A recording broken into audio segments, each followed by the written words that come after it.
Magandang umaga sa ating lahat. Bago natin simulan ang ating klase, ay mustahin muna para sa isang panalangin.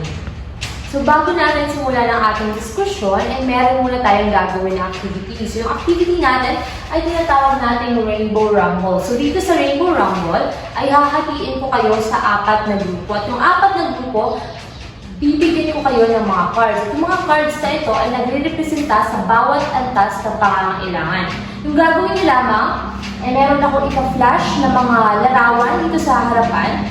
At huhulaan niyo ito kung aling antas ng hierarchy na pangangailangan ito nabibilang. So bago natin umpisahan ang ating diskusyon, ibabasahin muna natin ang ating mga layunin. Yung ating diskusyon ngayong araw na ito ay patungkol sa hierarkiya ng pangangailangan. At para mas maging creative at interactive yung ating diskusyon ngayong araw na ito, imbes na magsalita lang ako dito sa harapan, yung gagawin natin is meron akong ipipresentang video. So yung video na ito ay isang talk show patungkol sa diskusyon natin ngayon, sa hierarkiya ng pangangailangan. So, atin ang panoorin.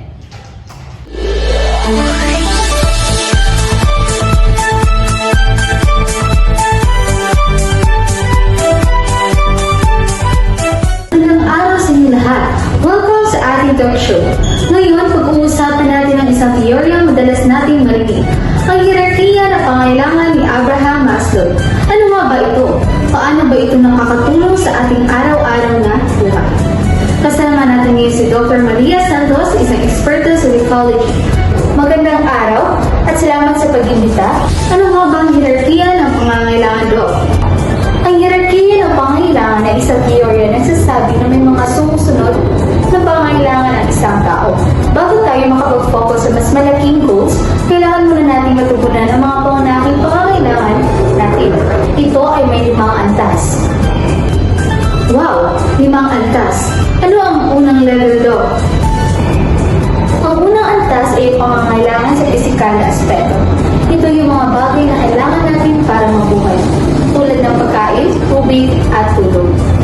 Hindi tayo kumakain, matutulog ng maayos, hindi tayo makakapag-isip ng maayos. Tama, kung hindi natutugunan ng mga pangangailangan ito, magiging mahirap mag-focus sa iba pang bagay sa buhay. Ano naman ang susunod na level, Doc? Ang pangalawa ay ang pangangailangan sa seguridad. Ito ang pangangailangan natin ng kaligtasan at kasiguraduhan sa buhay, tulad ng trabaho, tirahan at kalusugan. Para ba kung wala tayong seguridad, maghihirapan tayo mag-move forward sa ating buhay? Oo, kapag hindi tayo sigurado sa ating kaligtasan, mas mahihirapan tayo mag-focus sa isang aspeto ng buhay. Ano ang susunod na level pagkatapos ng seguridad? Ang pangatlo ay pangangailangan sa pag-ibig at pagkakabigay ng ugnayan. Ito ang pangangailangan natin na magkaroon ng relasyon sa ibang pamilya, kaibigan at mga mahal sa buhay. Para kailangan natin ng pagmamahal at suporta mula sa iba pa para maging buo tayo, di ba? Oo, ang pakiramdam ng pagiging kabilang sa isang grupo ay mahalaga para sa ating emosyonal na kalusugan. At pagkatapos ng mga social needs, ano ang susunod, Doc? Ang pang-4 na level ay ang pangangailangan sa pagpapahalaga sa sarili. Dito ang tao ay naghahangad ng makamit ang respeto mula sa ibang tao at magkaroon ng mataas na pagpapahalaga sa sarili. Kaya pala, may mga tao na gustong magtagumpay sa kanilang mga karera o magkaroon ng recognition, di ba? Tama. Ang pagkilala at respeto mula sa iba ay nagpapalakas ng ating tiwala sa sarili. At ang huling level ay ang self-actualization o ang pagkamit ng ating buong potensyal. Dito na pumapasok ang personal na kasiyahan at pagtupad sa ating mga pangarap. Kaya pala mga taong nakakamit na ang kanilang mga pangarap ay ramdam na nila yung fulfillment sa kanilang buhay. Exactly. Ito ang pinakamataas na antas kung saan tayo ay namumuhay ng may layunin at kasiyahan sa ating buhay. Napakalinaw ng pagpapaliwanag nito. At sa mas daling salita, kailangan natin munang matugunan ang mga pangunahing pangangailangan bago tayo mag-focus sa mas mataas na layunin. Walang anuman, sana makatulong ito sa kanilang personal na pag-unlad. Maraming salamat. At dito nagtatapos ang ating talk show. Maraming salamat at sana ay nakatulong tayo sa ating mga manonood. At sa inyong lahat, huwag kalimutan na ang bawat antas ng ating pangangailangan ay mahalaga sa ating buhay. Hanggang sa susunod na episode, paalam at mag-ingat tayong lahat.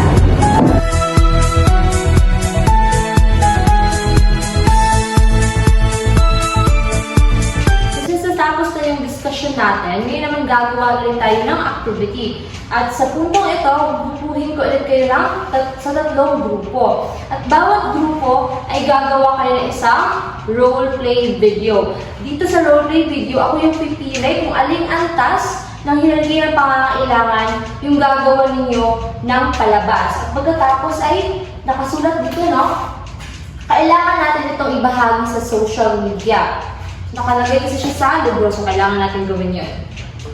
So sa ating pangalawang diskusyon, ang gagawin nyo lamang ay gagawa kayo ng isang poster kung saan na ilalarawan yung 5 hierarchy na pangangailangan ni Albert Maslow. Okay, so para sa inyong takdang rin, ang gagawin nyo lamang ay gagawa kayo ng isang infographic. So para sa infographic, no, mamaya ko na lamang ibabahagi sa inyo sa messenger yung kanyang guidelines or panuto. Nagkakaintindihan ba?